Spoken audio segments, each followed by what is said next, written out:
Hi, everybody. This is Jeff Denworth, CMO of Vast Data, calling in from the East Coast of the United States in New Jersey, which is a very, very cold day in New Jersey. If I start to develop icicles, somebody bring me hot chocolate. So today we're here to talk about Vast Data's storage platform for the next generation of machine intelligence workloads such as deep learning and machine learning.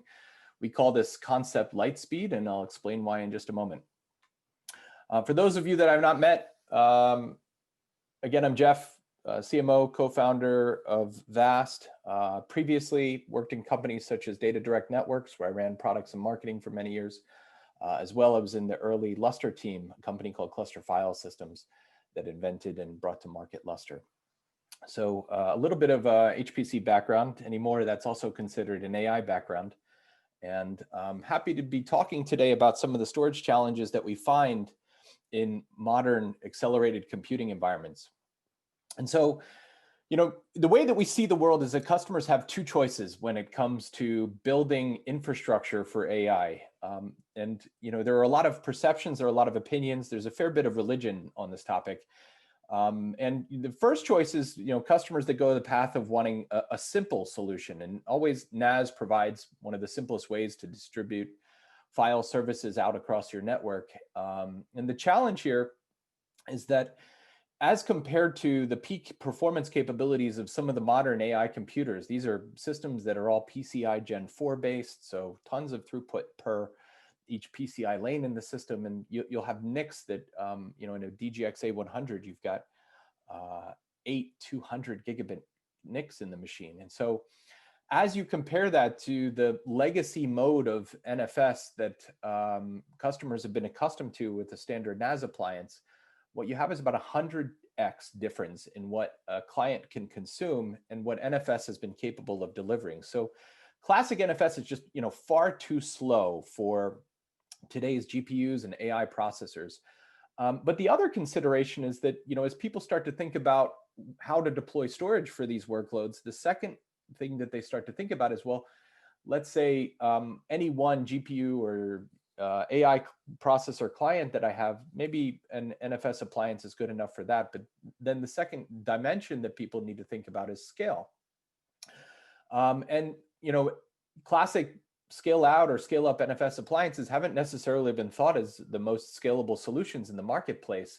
And, you know, as customers go from one machine to a dozen to 100 or so, then you find the limits of legacy scale out NAS appliances that really start to show their face. And it just becomes too limiting as data scientists start to think about their ambitions for things like training and inference. Now, on the other hand, one of the other prescriptions for building AI storage is to use things like parallel file systems. And, you know, the orders of complexity that you have with these technologies are many. And you know, I'm familiar with a fair bit of this because a lot of that comes from the places that I've traveled before. You know, and our belief is that, you know, a lot of these systems are natively integrated into the storage appliances that they're designed to work with. So deployment of them becomes an integration project. On top of that, in order to get good client throughput, you need to do things like build in custom client-side drivers into your host operating systems, your GPU machines, or your x86 machines. And that results in basically conflating your operating system management agenda with your storage agenda. And customers are really reluctant to do that because every time they upgrade their OS or their file system, they run into potential compatibility problems. On top of this, just the tuning and the parameters that you deal with these systems are just very, very difficult. So it becomes difficult to deploy and optimize these solutions because they're just oftentimes very exotic. And so what is a customer to do? Well, you know, the third dimension to think about, whether you're talking about NAS or whether you're talking about parallel file systems, is what type of storage do you use? And here, it's great to think about deploying flash for all of your infrastructure, but if you measure the cost of capacity versus what customers today pay for things like enterprise flash drives or enterprise hard drives, none of the conventional NAS systems or hard drive systems, excuse me, parallel file systems have really solved the problem around the cost of flash. So customers continue to be drawn to this idea of storage tiering as the way to minimize your cost of AI storage infrastructure. And despite the fact that the gap is narrowing between flash and hard drives, we're still not there if you view the abilities of these drives on their own basis. Now, the challenge there emerges where, as you start to think about building tiered infrastructure, there is a monumental performance gap that customers start to realize as they compare let's say a training IO access to flash versus a training IO access to a hard drive. And we have customers that say, yeah, but I'm storing, for example, like a TF record down to storage, and that file size might be something like a gigabyte or many gigabytes in size, and that's big, and that's obviously suited for writing down to a hard drive. But typically the way that the deep learning frameworks work today is that they're reading that data at random offsets within those files in very small and random chunks. And the point is that takes the conversation towards looking more at the IOPS capability of the underlying storage system.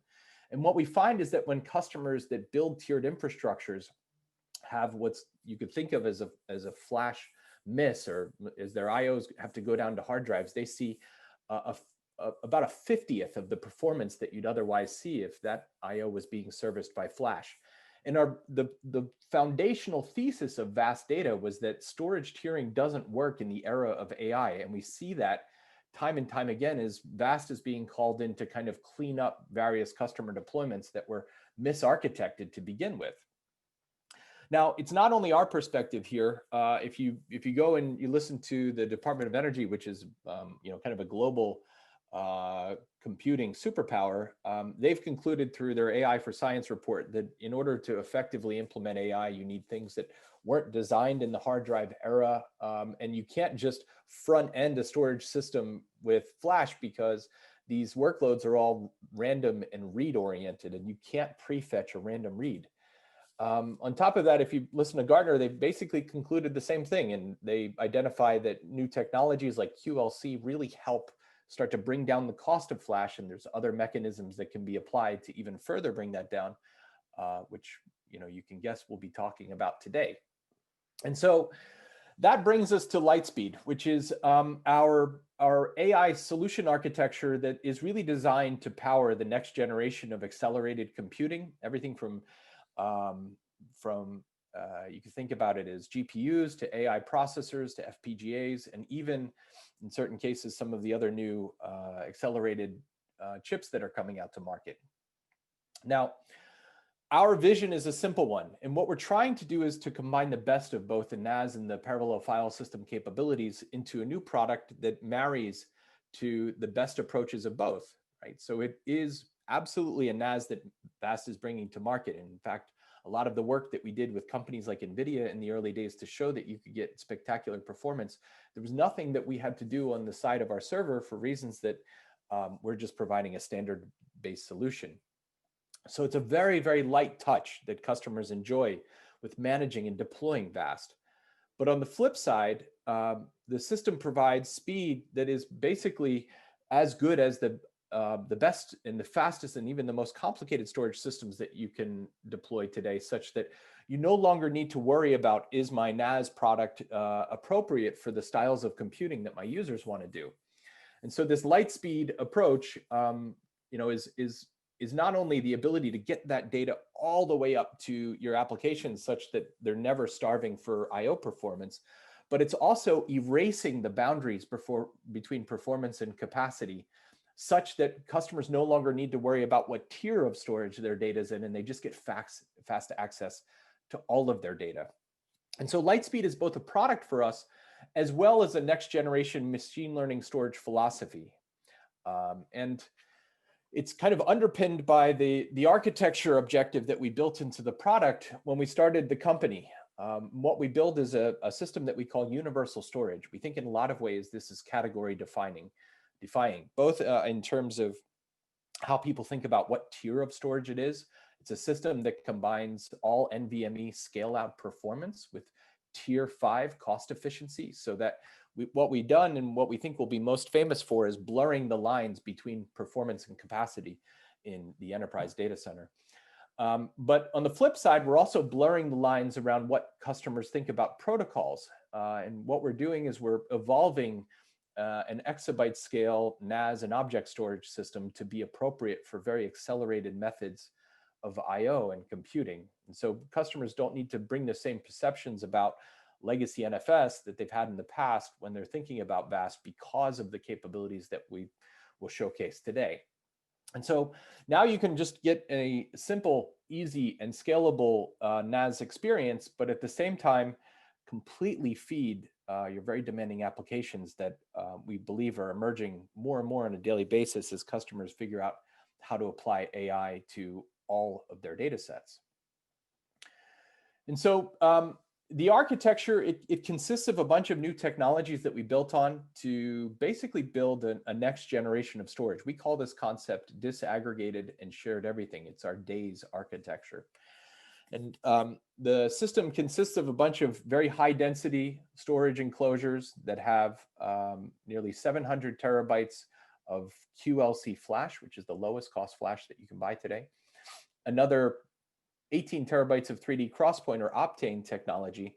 And that becomes the basis of the state of the system. There's no single point of failure in these enclosures. You can start with as little as one, and you scale out a global namespace that's organized across enclosures according to the capacity needs that you have. Now, one of the principal innovations here is that we've disaggregated the CPUs from the underlying storage media. We've broken away from this idea that scalable storage needs to be built from a shared nothing topology. And in fact, ours is shared everything, thanks to the internal clustering network, which we call NVMe over Fabrics, which the industry calls NVMe over Fabrics. NVMe over Fabrics gives a storage cluster connectivity that looks a lot like PCIe that is switched, but at the same token, it's not a very exotic network. You can layer this over commodity Ethernet or InfiniBand networking, and for that reason, NVIDIA is one of our investors. And so the containers that sit on the other side of the fabric, if you do a NVMe list on these machines, what you can do is you see all of the Crosspoint drives and all of the flash drives within the cluster as if they're direct attached. Although no container exclusively owns any of the media, absolutely. Every container can export the entire namespace without talking to any other machine. And any container can handle all of the system global flash controller functions whenever it needs to. And so this new architecture presents a ton of advantages in terms of resilience. When machines fail, you don't really care. They're easy to fail over, and you never have to rebuild data. In terms of scalability, because now every time you add a CPU to your storage cluster, it's a linear unit of performance scaling, which is critical as you start to think about scaling up your AI endeavors. And most importantly, it lays the foundation for a new set of global algorithms that we've built that are all oriented towards getting the maximum level of utility and longevity out of very low cost flash devices, so we can save you money without introducing limited system lifespan. We can deploy these devices for up to 10 years, as well as how we deploy a next generation series of global algorithms, all intended on driving down the cost of the system and bringing up the effective capacity to a point where you can afford flash for everything. And so what you get here is a system that is very high density, very scalable, extremely linear in terms of its performance and its capacity management, and is extremely resilient. And each of these machines exports all of the protocols that we support simultaneously. And so today we have support for NFS. And as I mentioned, we're challenging preconceptions around NFS. So we've extended our support for NFS to support all sorts of different types of enhancements that you would classically find in AI and HPC environments. So this is support for POSIX ACLs and byte range locking, but more importantly, mechanisms like RDMA and multipathing and GPUDirect storage, which we'll talk about in a moment. It is a multi-protocol distributed namespace, and we support all of the protocols simultaneously across the namespace. So you can write via NFS, you could read via SMB, you could read via S3. It's very flexible in this regard. And as of this year, we're also offering a Kubernetes storage class, so you can build persistent volumes off of the system. And so IDC considers this the storage architecture of the future because it's enabling customers to really consolidate down all of their infrastructure onto one global pool of flash. And the fact that we've kind of remedied the penalty that customers have previously paid to buy flash means that you can now afford flash for everything. And in essence, what that does is it modernizes your data sets for the next generation of very IO intensive computing. Now, as I mentioned, this day's architecture, it depends upon an internal clustering agent called NVMe over Fabrics. And that agent allows every machine to basically be a disaggregated and shared everything actor in a global storage cluster. And first and foremost, that gets you linear scale and unrivaled resilience. It also gives you composability. And we have customers today that, for example, are deploying some number of controllers for their AI applications, and you can create a pool around those controllers. And the reason that that's possible is because this is the first architecture that eliminates east-west traffic. On top of that, any sort of hiccup in the system is always contained, and very demanding applications are always contained to any one machine in our system because no machines are talking to each other. And so in that regard, it's a highly scalable system that solves around some of the laws of diminishing returns that customers have dealt with shared nothing architectures where all the machines have to talk to each other. And that just creates a lot of cluster crosstalk, and at the same time limits the overall cluster scale. But as I mentioned, the foundation for the global algorithms that we've built is really the key linchpin in terms of the economic innovations that we brought to the table that make it possible to now afford flash for everything, which we believe is absolutely critical as customers are starting to randomly process all of the data sets that you find within their data center. And here, there's really been three primary innovations that we brought to the table that make this possible. The first is VAST was the first system to ship in the market that has support for a new type of flash called QLC flash. QLC is famous for being the lowest cost way to manufacture flash today. We use commodity drives that have no frills on them, so it is extremely, extremely low cost as compared to earlier generations of flash. But on the flip side, there's a variety of reasons why other systems can't use this technology relating to their limited write performance, the fact that they're single ported and we're putting them into dual active-active enclosures, and the fact that they have a limited number of write cycles that can be exhausted very quickly if you don't write to them in a perfect fashion. And so what we built in software is a distributed flash controller that knows exactly how to write to the silicon of these drives in the way that they're intended to be written to. And if the generation of storage systems that came before us are accustomed to writing to drives in small and random chunks, think of it as like 4K blocks or so, we're writing to these drives in 1 gigabyte contiguous chunks all the time through a form of log structuring. And as we build on top of this this architecture that also supports Optane technology or 3D Crosspoint, that becomes a very fast, affordable, and persistent write buffer that allows us to shape writes as they go into the system all the way down to QLC flash, such that we get about 20 times the stated endurance rating out of these drives as compared to what customers would get otherwise if they just took these drives and put them into a legacy storage system. And so that gets us to the point where the first order of savings is the cost of goods is just lower. The second order of savings is that customers can now deploy this infrastructure for up to a decade. We compound those levels of savings with the fact that the next algorithmic innovation that we've made is we've pioneered a new erasure code. And this code is intended to break another trade-off. And that's the trade-off between the trade-off between overhead and resilience that customers have always wrestled with as they start to turn the knobs in storage around their RAID algorithms and their data protection algorithms. In our case, the cluster architecture can write very wide write stripes. Imagine write stripes that have only 2.5% overhead, for example, like 146 plus 4. But at the same time, the principal innovation here is we dramatically improved the time to rebuild a piece of data when it gets lost in the cluster.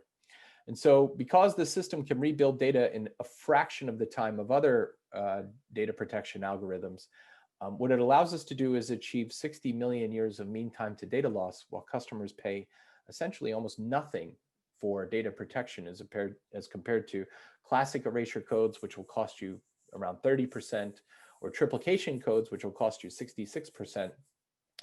This becomes a big compounding savings event on the fact that we already start from a low cost basis with QLC. And then the third and the final element of our savings that customers enjoy is the fact that we pioneered a new data reduction algorithm that we call similarity-based data reduction. It's not compression, it's not deduplication. It's basically a combination of the best of both compression and deduplication. The method goes all the way across your namespace, like you would find in a backup appliance or a deduplication system. So it's finding correlations across files. But the difference between deduplication and what we do is that the pattern matching goes down to just 2 bytes, whereas a deduplication engine will kind of cut data into very coarse chunks and try to find if those exact matches of those chunks live elsewhere in the system. We don't expect that, but we do expect to find patterns across blocks of data in the system that if you can just pull the entropy out between 2 blocks that are reasonably close to each other in their composition, you can get really significant data reduction events. And so this method goes across the namespace, across all of your files, directories, all of your buckets. And at the same time, we'll extract the deltas with byte range granularity in the way that only compression has been designed to do in the past. So we call this similarity-based data reduction, and it becomes a force multiplier for the effective capacity that customers see in our systems.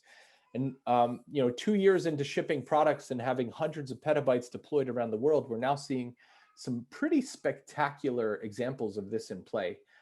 Not entirely related to AI, but just my favorite example to kind of demonstrate the power of this similarity-based data reduction is we work with a backup storage company called Rubrik. And Rubrik already has embedded into their technology deduplication and compression in the way that that's been implemented kind of in the classic way. And even after your backups have been compressed and deduplicated by Rubrik, when that data gets stored down into VAST as a target for your backups, we find an additional 3-to-1 data reduction. And so, so we just have such more fine-grained approach to finding patterns within data, and it's counterintuitive, but ultimately, the way that we end up storing our data down into our system is we're cutting the data into very small chunks and storing it at variable length across the underlying flash.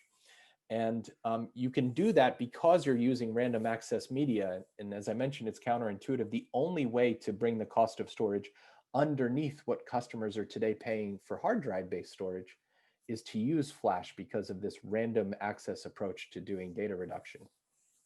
Now, it is a very data-dependent approach, and you find different examples across different markets. For example, with our Department of Energy customers, we find on average customers are seeing about 3-to-1. In the life sciences space, the average data reduction rate is around 2-to-1. For things like TensorFlow jobs where you're doing computer vision on maybe bitmaps or other images, we see on average about 1.5-to-1 for, let's say, our autonomous driving customers. And so it is very variable across the use case, but what we can promise is that you'll see better data reduction from VAST as compared to any other storage system that you try. And if you've never seen data reduction from the storage systems that you're working with, you will see, in all likelihood, at least some with VAST. Now, back to the topic of AI, the challenging aspect of thinking about deploying a distributed NAS system for these types of workloads historically with the kind of classic NFS is that these machines are just gobbling up insane amounts of data. And the DGX-A100, which is NVIDIA's kind of biggest and newest system, has 1,600 gigabits per second of network connectivity going into just a single client. And if you start to play that out and you think about architectures like pods and super pods of these DGX-A100s, the I/O requirements really start to stack up very quickly.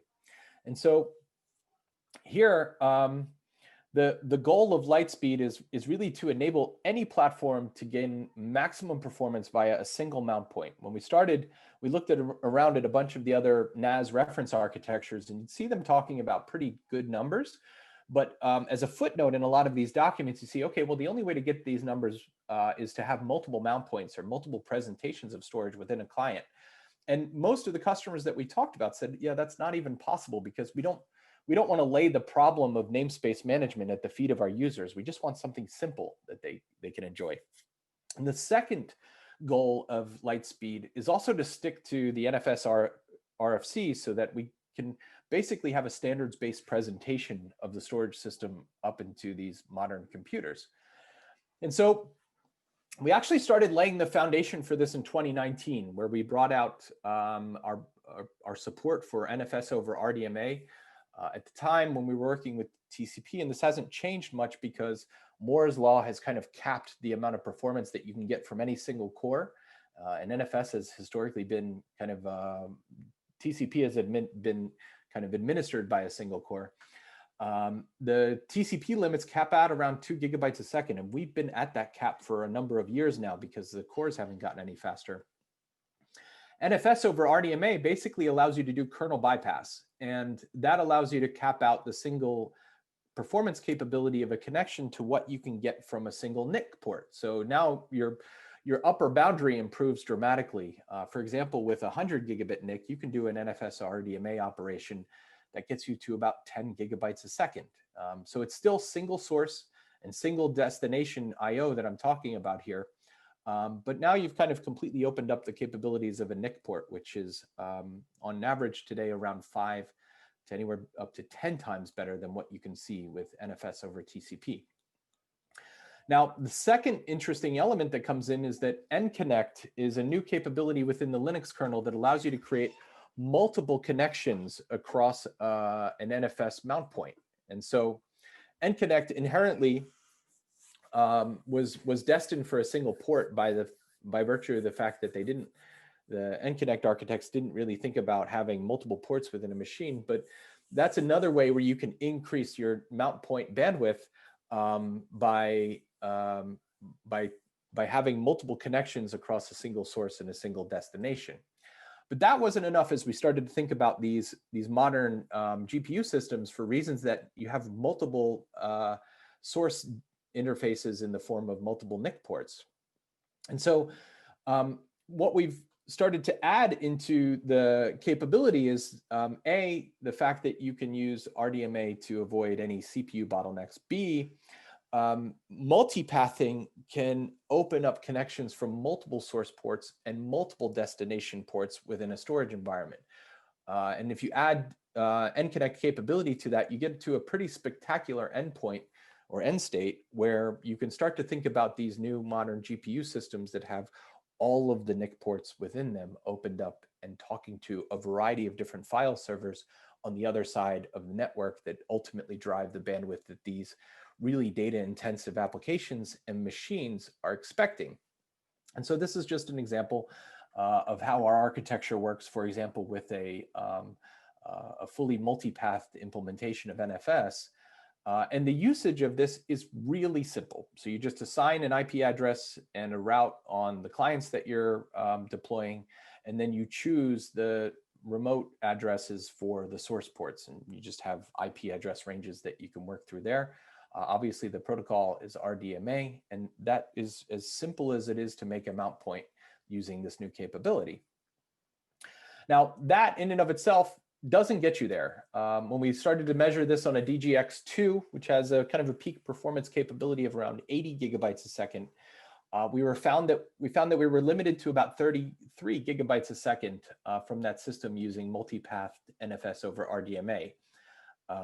And so, the network is faster than the inherent memory speeds of these modern computers.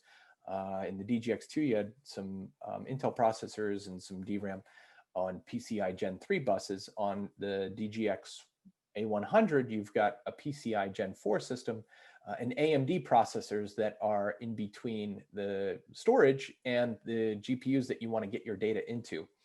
And so that is where GPUDirect storage comes in, which is a new capability that's being pioneered by NVIDIA to allow the NICs to talk directly to the GPUs within those machines, in effect bypassing the CPUs and the CPU memory, and basically DMAing a piece of data from the storage system all the way to the GPU memory within a client. And so what this does is it really accelerates the amount of I/O that you get within a system, first and foremost, because you don't have to do a data copy when you're moving data into an AI computer. Today, if you kind of move a piece of data into a standard x86 system without GPUDirect, you have to copy that data into the CPU's memory, and then you have to copy it out. So that's two operations that happen, and that just takes bandwidth. And with GPUDirect storage, what you do is you basically bypass pretty much all of the CPU memory complex, which allows you to get the full benefit of PCI all the way from the NICs up to the GPU memory. So we spent a fair bit of time benchmarking this capability just with a single A100 over the fall timeframe. And what we've been able to demonstrate is that with a single client, we can get as good as performance as any parallel file system in the market, with the benefit of this still being just NFS.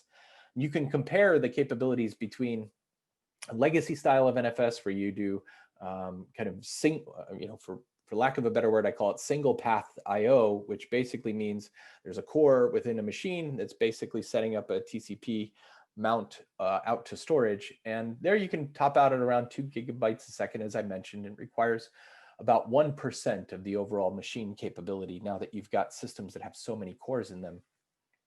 And then if you kind of compare that to NFS over RDMA with multipathing in a DGX A100 without GPUDirect storage, what you get to is just around a little bit under 50 gigabytes a second, but you're using about half of the CPU cores in that system for NFS. The other half of the CPU cores are dedicated to moving that data from the memory of the machine out to the GPUs. So you're pretty much core bound at that point. And then finally, if you compare that to the example where you apply GPUDirect storage in addition to using RDMA and multipathing, you get really spectacular results where we're nearly to the top end of what these NICs in the machine can support. And so the conclusion of this effort that we started with NVIDIA is that you can completely saturate your GPUs with I/O. You can free up your x86 cores in those machines for things like data prep or other processes that you want to run on them. And at the same time, it's a really simple management experience that you get to deal with because it's something that everybody knows and appreciates, which is NFS. Now, there's some examples of this being used in the market where we announced a few months ago that we sold a system to an organization called the Martino Center. They work with organizations like Harvard and MIT, and they work with Mass General. And they're basically pioneering new forms of biomedical imaging, working with all of the different CT and MRI vendors. And they use GPUs as a way to determine new kind of pathologies without having to have a doctor in the patient path. And so they purchased a number of DGX A100s. When they were looking at their storage options, the first thing that they observed is that a vast architecture, because of all the things that we did to save the customer money, cost them about 25% less than a hybrid system that they were otherwise considering. This was a hybrid hard drive and flash-based parallel file system. Now, on top of that, because of the fact that we're all flash, the second thing that they observed is that our approach completely de-risked their deployment strategy around supporting these GPUs, because now they wouldn't have to go to their researchers and their data scientists and say, hey, you have to be careful of doing I/O down to this subordinate tier of storage. And then finally, they took the money that they saved from those GPUs and they're basically applying that to just buying, or they took the money they saved from the storage and they're basically applying that to just buying more GPUs, which is great for their scientific endeavors. So this is an example of one. I would say another customer is a Department of Energy customer, Lawrence Livermore National Labs. If you happen to read the Next platform, you can find them talking about their use of VAST as a kind of advanced storage architecture that they're working with and how it aligns with their AI requirements. So I'd welcome you to go and read that. And we'll provide that as a follow-on to this mail, maybe a link to that article. Now, the really interesting thing here to consider, though, is that beyond just the ease of use of standard NAS protocols like NFS and SMB, that VAST is kind of really religious about, the one thing that we've observed is that there's this growing topic that's emerging in this space called shadow AI. And the behavior here is that typically what you'll have is some sort of line of business or research team within an organization start to figure out what to do with AI processors or GPUs and machine learning frameworks. And then once they get to a point of comfort that they've got an application that can drive business benefit, what they do is they turn to their enterprise IT team and say, hey, can you guys deploy this stuff? And if that value proposition has to be, can you deploy these new and relatively exotic machines? And on top of that, we also need you to deploy a bunch of new storage that you don't understand. It becomes pretty perilous and a very difficult conversation because there's not a lot of utility for things like parallel file systems outside of AI and your average organization. Now, on the flip side, NFS, SMB, S3, these are very known quantities to almost any organization. And more than that, most legacy applications support the style of access that basically takes you to those types of protocols. And as customers think about how to apply AI in their environments, bringing flash to those legacy data sets is really important, and B, making sure that the applications that they're running can actually store their data into those new storage systems that are flash-based is also important, which is why if you think about VAST, we're kind of this universal storage system that bridges the kind of the conventional era and the modern era of computing, where you have all of these kind of classic applications that work today out of the box on VAST. We're bringing them up to NVMe levels of performance. And at the same time, the product is also very suitable to applying all these new applications like TensorFlow, Kubernetes, Rapids, Parabricks, all these very demanding applications. So that's the one way that we view is really instrumental towards kind of quelling this idea that AI needs to be a shadow AI movement. It's a storage platform that customers can adopt not only to support their next generation initiatives, but also their classic applications that they need to keep maintaining. And so the other consideration around this is that as you start to get to scale, linear scalability from a storage perspective becomes really important. And it's not only for the support of some of the larger GPU and AI processor clusters that you build, but it's also to enable that consolidation event that I was talking about earlier with universal storage, where customers want to get to this endpoint where you've got private cloud infrastructure that ultimately allows you to start to consolidate all these different applications into one system. And so that quality of service that I talked about earlier with server pooling is important, scalability is important, and the fact that all of your data is on flash, so you don't need to kind of wrestle with where your data is also really important. So this linearly scalable architecture aligns towards really heavyweight AI initiatives, but at the same time, just aligns towards this idea that you can actually consolidate your namespace down to one single platform. And so that's the general concept. The thesis for VAST has always been to become an extinction level event for the hard drive, to simplify the lives of systems administrators that are deploying storage, but most importantly, to elevate all of your data up to NVMe levels of flash so that you can start to run these next generation applications against your storage and never worry about where your data is. And ideally, start to unleash insights by being able to actually deploy these very data intensive applications.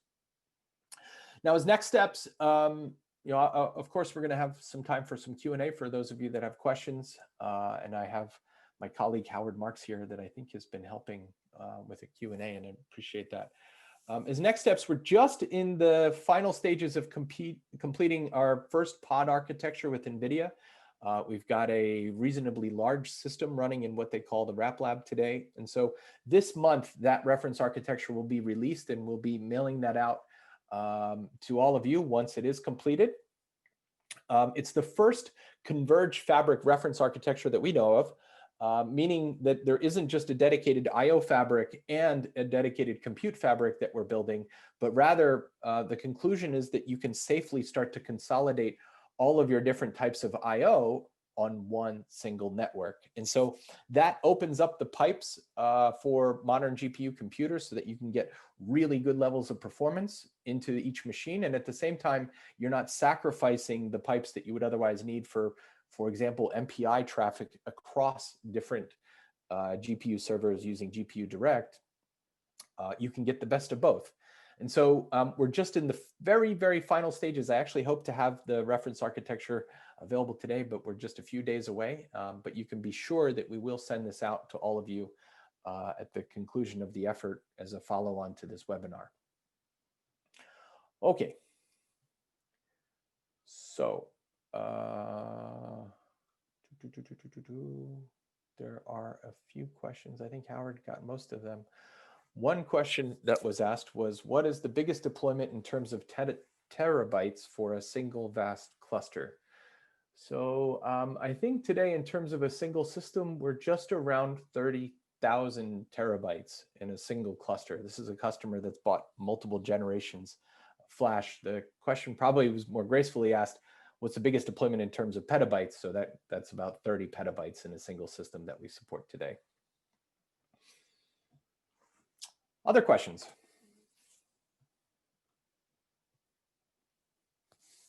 And if you have more questions, you can reach out to us at vastdata.com or hello@vastdata. I want to thank everybody for their time today. And keep an eye out for the reference architecture document that we will be mailing to you as part of some of the early things that we're doing to publish real numbers around what LightSpeed is capable of doing. And with that, I'll give you back the rest of your day and say thanks again for your time. Okay, cheers.